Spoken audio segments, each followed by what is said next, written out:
Good afternoon. It is wonderful to be here on a day as important as this. Over the past few decades, we have witnessed women progress in the workforce, displaying excellence, commitment, and resilience across industries. We have seen women rise to be champions for change, pioneers of thought, all while wrestling with systems that have been unable to upgrade at the same pace as them. Brava, ladies. The strength of unequal pay rests on the notion of unequal value. It is an issue of equity. When men began sports leagues, they were supported by billions in taxpayer subsidies. They were prioritized in media and afforded time to grow. The investment was great and the return was great. I have watched and joined a league of women who are remarkable at their craft. And together we have asked for the same grace that was extended to men in the formative years of their leagues, true investment. I've spoken about equal pay in formal settings such as this and in informal exchanges. Often I'm resisted with declarations like, there just isn't enough interest in women's sports. My response is always this. You would never expect a flower to bloom without water. But women in sport who have been denied water, sunlight, and soil are somehow expected to blossom. Invest in women, then let's talk again when you see the return. I want to thank the US Women's National Team for being an emblem of hope, a voice of reason, and a force for change. Mr. President, Madam Vice President, and Dr. Jill Biden, thank you for your commitment and attention to advancing economic security for women. We look forward to working alongside you. Now it is my distinct pleasure to introduce the First Lady of the United States, Dr. Jill Biden.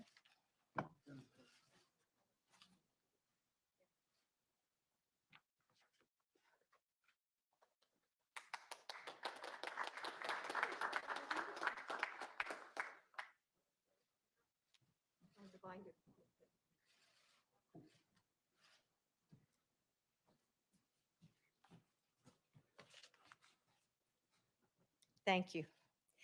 You know, Margaret, you've been called one of the most exciting players to watch this year. And though you are new to the national team, you've already stepped up to serve on the league's collective bargaining executive committee. So thank you for your leadership and for being a role model to so many young women and girls around this country. Thank you. So hello, everybody, and welcome to the White House. When I got my first teaching job, I was thrilled. After years of getting my degree and substitute teaching, I was finally going to be able to start the career that I had been dreaming about. And then I found out that they were paying me only 75% of the man who was actually hired the same time. I couldn't believe it. It wasn't just the money, though that was unfair. It was the lack of respect, the discrimination. Why was my work worth less? We were working the same hours, teaching the same number of students, and had similar experience. Well, that was in 1975. And today, all these years later, there are women who are still in the exact same position. This is personal to me because it's personal to all women. It's one example of how we still treat women differently than men, and it's wrong. And as this pandemic widens the income-wealth gap between men and women, it's urgent because this issue is so much bigger than the number on a paycheck. Our work gives us a sense of purpose. It's often how we make our mark on the lives of others and the world. For me, teaching isn't just a job. It's part of who I am. And that's why when I became First Lady, the honor of a lifetime, I also knew that I had to do it while holding on to this piece of myself.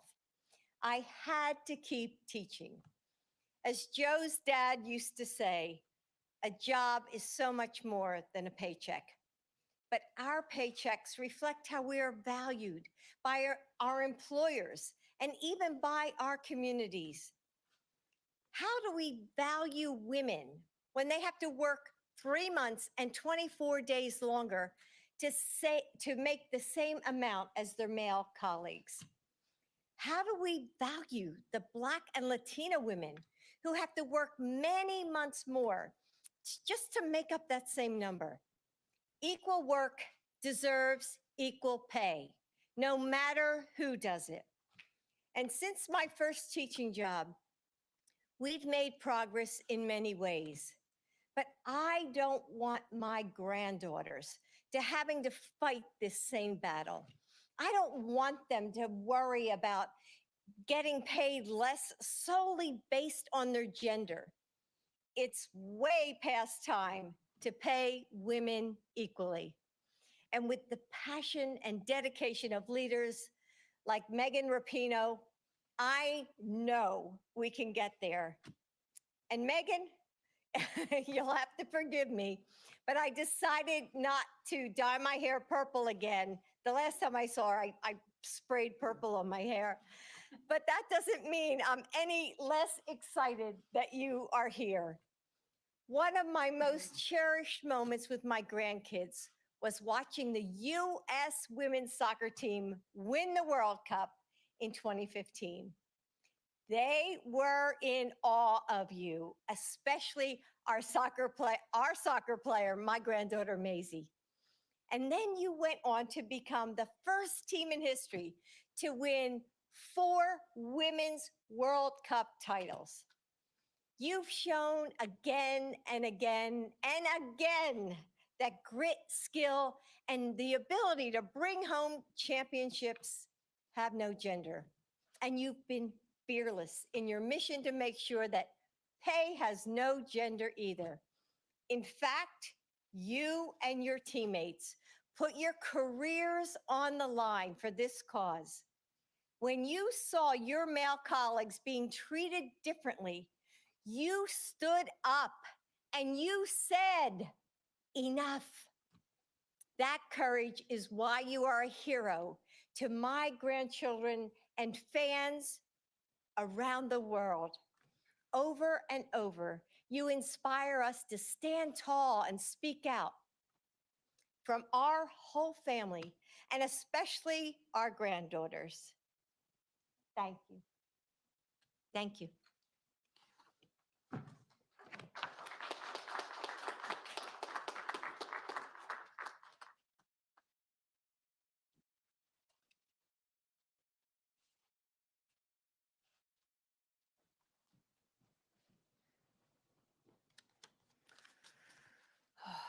First time all day with no mask on. It's nice. It's nice. I'm sure you all feel the same. Okay. I need a fancy presidential binder. Maybe one of these days. Dr. Joe Biden, thank you so much for the introduction and your amazing words. Good afternoon, everybody. It's such an honor to be here today. So thank you to POTUS and FLOTUS for hosting Margaret and I. It really is a special day for both of us. There's not many, I can probably count them on half a hand, moments where I find myself without the words to say. And today I did when I walked into the Oval Office here at the White House. Just, you can't help but pause and take a moment to acknowledge those who have walked these halls before you. Thinking about the civil rights leaders and the champions of equality and the people who never made it into the room, but fought so hard so that others like me would. I can't help but feel inspired and grateful to them, and also a deep sense of responsibility. I'm a member of the LGBTQ community with pink hair, and where I come from, I could have only dreamed that I would be standing in the position I am today at the White House. I'm also a professional athlete, and I've helped along with all of my teammates virtually here today, one teammate literally here today, win 4 World Cup championships and 4 Olympic gold medals for the United States. And despite those wins, I've been devalued, I've been disrespected, and dismissed because I am a woman. And I've been told that I don't deserve any more than less because I am a woman. You see, despite all the wins, I'm still paid less than men who do the same job that I do. For each trophy, of which there are many, and for each win, for each tie, and for each time that we play, it's less. And I know there are millions of people who are marginalized by gender in the world and experience the same thing in their jobs. And I know that there are people who experience even more, where the layers of discrimination continue to stack against them. And I and my teammates are here for them. We on the U.S. Women's National Team today are here because of them. We also know what it means not only to have allies, but to be allies. We know what it means when people kneel to kneel with them. We know what it means when people stand and cheer, and we know what it's like to be in a full stadium. Thousands and thousands of people who chant together all at once at our moment of greatest triumph, equal pay, equal pay.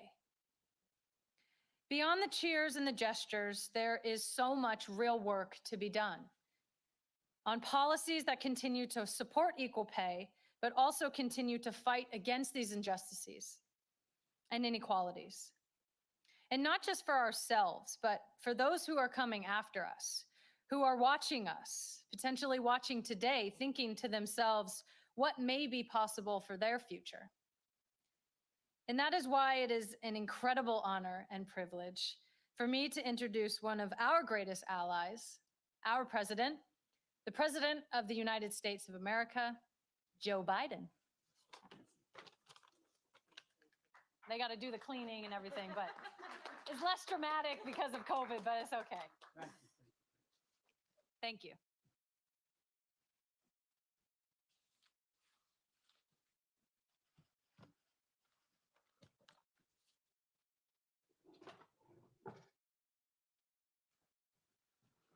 Well, good afternoon, everyone. Megan and Margaret, thank you. Thank you for being here. And all your teammates virtually, thank you as well. I'm an unadulterated fan. Not a joke. Not a joke. And both of you and your entire team, I'm not joking, have inspired our daughters and our granddaughters, who I might add are all really good athletes. One, 2-time All-State, my niece, All-American. There's a whole lot of talent in the Biden family athletics, almost all on the women's side of the equation. But I really thank you for what you've done. You know, you're all heroes for so many people, and that's not hyperbole to suggest that, on and off the field. You know, and it matters that you lent your voice to the issues and the issue of fair pay and decency for so many years. Megan, it's hard to believe. It was almost a year ago that we met virtually during the campaign. I said it last April when we spoke, and I'll say it again. The fact that Jill and I get to talk with you and your teammates makes us heroes with our granddaughters. Not a joke. I went so far as I took what they might say a privilege of getting our granddaughter, Maisie, who's a rising junior at the University of Pennsylvania, up taking a course right now. I got her on the phone, so all she wanted to do was meet both of these women and meet them virtually. She's a soccer player. And as Jill mentioned, seeing you win the World Cup back in 2015, that was an incredible moment for our family and our country. And I didn't bore you with all the pictures we still have walking on the field. No, I'm serious. And off the field. You all made me a hero with my granddaughters. And the reason we're here today is because it's Equal Pay Day, which has been around for 25 years. It was declared 25 years ago. Equal Pay Day. Though not enough people know about that, and they should. You know, it's a day that measures how much longer women typically have to work to match what men make in a single year. That's what Jill was talking about. And it's shocking when you look at the numbers. 12 years ago, when President Obama and I came into office, the very first law we enacted was the Lilly Ledbetter Fair Pay Act, and Lilly was standing at our side. This year, that year I should say, in 2009, we marked Equal Pay Day occurred in late April. By late April, women will have made at that time, on average, what men make in 12 months. They had to go all the way through January, February, March, and April to catch up. That meant that it took women until April 2009 to earn the same amount of money that a man made in all of 2008. Another way to look at it is it took more than 15 months for a woman to earn the same amount that a man made in 12. And more than 3 extra months, it's more than that. And it's even longer for women of color. And it's wrong. This year, Equal Pay Day falls in late March, which is a little bit better, but not much, from late April to late March. And frankly, we shouldn't be satisfied until Equal Pay Day is no longer even necessary to mention at all. The reality, though, is that in nearly every job, more than 90% of the occupations, women still earn less than men. 82 cents on the dollar on average. For AAPI women, it's 87 cents for every dollar a white man earns. For Black women, it's 63 cents. For Native American women, it's 60 cents. For Hispanic women, it's 55 cents. It doesn't matter if you're an electrician, an accountant, or part of the best damn soccer team in the world. The pay gap is real. And this team is living proof that you can be the very best at what you do and still have to fight for equal pay. You know, as Jill mentioned, this pandemic has only exacerbated the problem. Women are on the front lines as essential workers, particularly women of color, in hospitals, grocery stores, childcare facilities, farms, factories, but they're still earning less. More than 2 million women have dropped out of the workforce since the pandemic started. 2 million. And now we're at the lowest rate of women participation in the labor force that we've been in more than 30 years. Let me say that again. The lowest percent of women in the workforce had to go back 30 years to get to where we are today. A lot of that is because so much extra weight of caregiving and responsibilities falling on their shoulders. It causes women to miss work, cut hours, and leave their jobs and care for their children and aged loved ones. That in and of itself shows some discrimination. How many men are staying home and doing it and the women staying in the workforce? It undermines financial security. And by the way, it's hard. I was a single parent with 2 children after my first wife and daughter were killed well over 40 years ago. And the fact of the matter is, I was a U.S. Senator. I was 29 years old. I was making $42,000 a year, and I couldn't afford help to take care of my kids while I worked. Thankfully, my mother, my sister gave up her job, my brother, they helped me raise my kids. It undermines financial security for women and families. It hurts our entire economy when we lose the talent and hard work of so many people. In the American Rescue Plan you've heard so much about that we just passed, it was designed to address this core challenge. It puts money directly into the pockets of people who need it the most. $1,400 checks for 85% of American households. The 100th million check has been deposited as of today, and many more are on the way. It also expanded the child care tax credit. And here's what that means for those you don't know. Right now, if you file for federal income tax, you get up to $2,000 credit for each child. But if you need help the most, if you're making a minimum wage job and you don't make enough to pay federal income tax, then you don't get this credit. But because of the American Rescue Plan we passed, if you have 2 children under the age of 6, for example, and you're making $7.25 an hour, which is the minimum wage so many people are making, you'll get a check for $3,600 per child, or $7,200. Roughly, you get $500 a month. It's mailed to you by the federal government. That's life-changing. The American Rescue Plan is going to cut poverty across the board in America by about 31%. and that's a significant lift up for women. The law provides $360 billion for funding state and local governments. What that means is that's going to prevent layoffs and jobs often held by women, nurses, teachers, healthcare workers, home healthcare aides, because the states have to balance their budget because they can't, because of the lack of income coming in without the help from the federal government. They have to lay off those essential workers. The law also includes $130 billion to reopen our schools safely, $40 billion for invest in child care investments, $160 billion to get the country vaccinated and beat this pandemic. All this is going to give millions of women, including many moms and dads too, the freedom to rejoin the workforce and make the career choices that are best for them and their families. But there's so much more we need to do, so much more. We need the Congress to pass the Paycheck Fairness Act. The bill will remove loopholes in the law allowing employers to justify gender pay disparities. It would help hold employers accountable for systemic pay discrimination. It would help level the playing field for women and people of color by making it easier for workers to challenge the disparities as a group. It would increase pay transparency.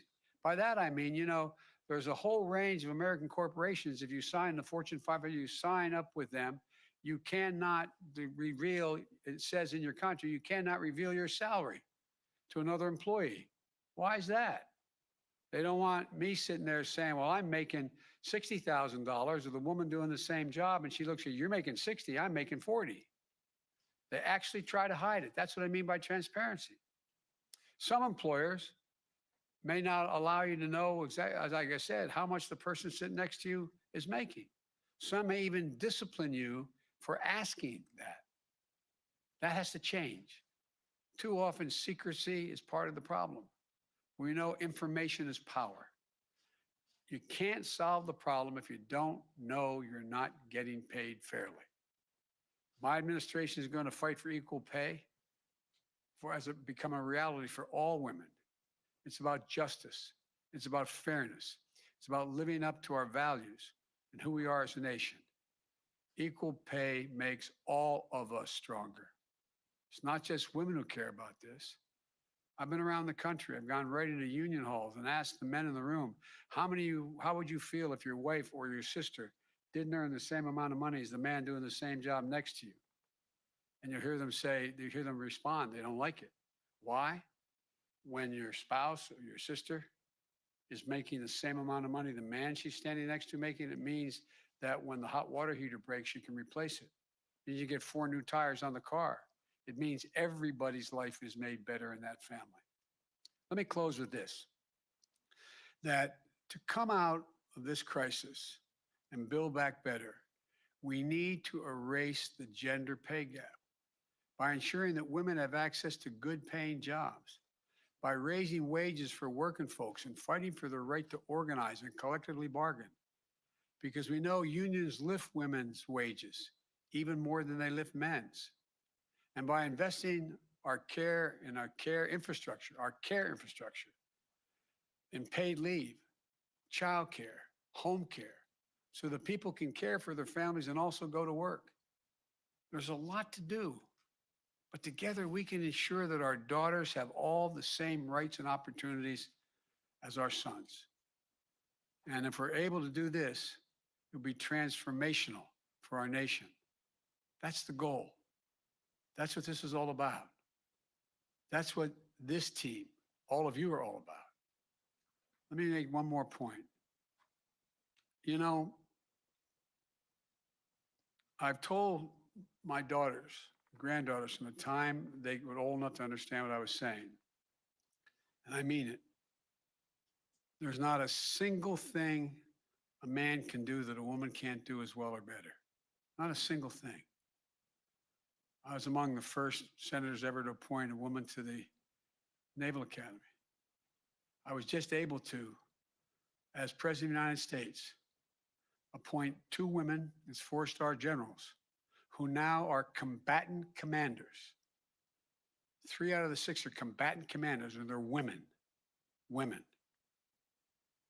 There's so many, some in the Congress, who are jet fighter pilots, flying at twice the speed of sound.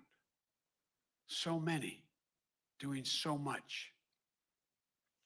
But this soccer team, America's team, has done more to lift up people's sense of who they can be, particularly young girls and women, about anything that's been done.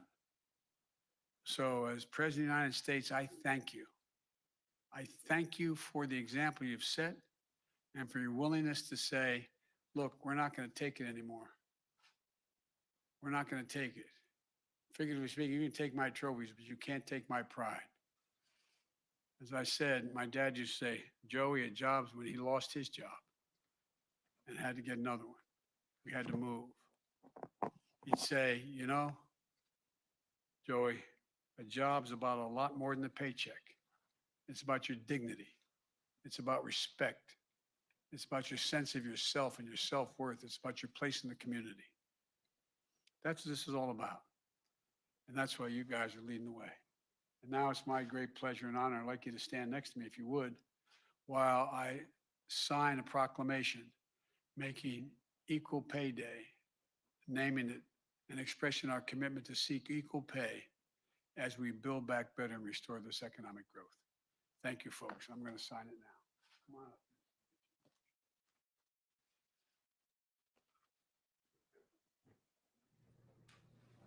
The title of the proclamation is National Equal Pay Day 2021.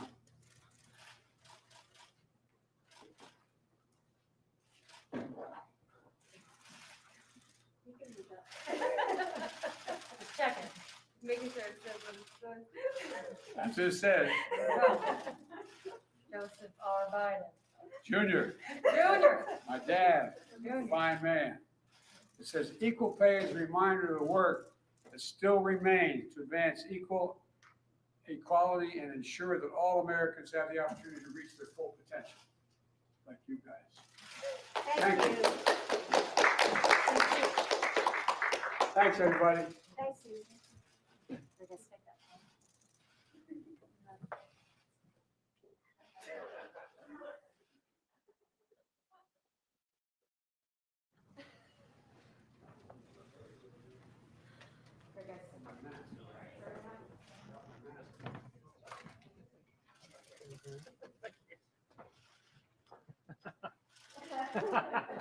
Thanks, folks, for being here. Aren't they incredible? You ever watch them play? Yeah. Pardon me? Are you preparing for the press conference tomorrow? Ready for the press conference tomorrow, sir. The press conference.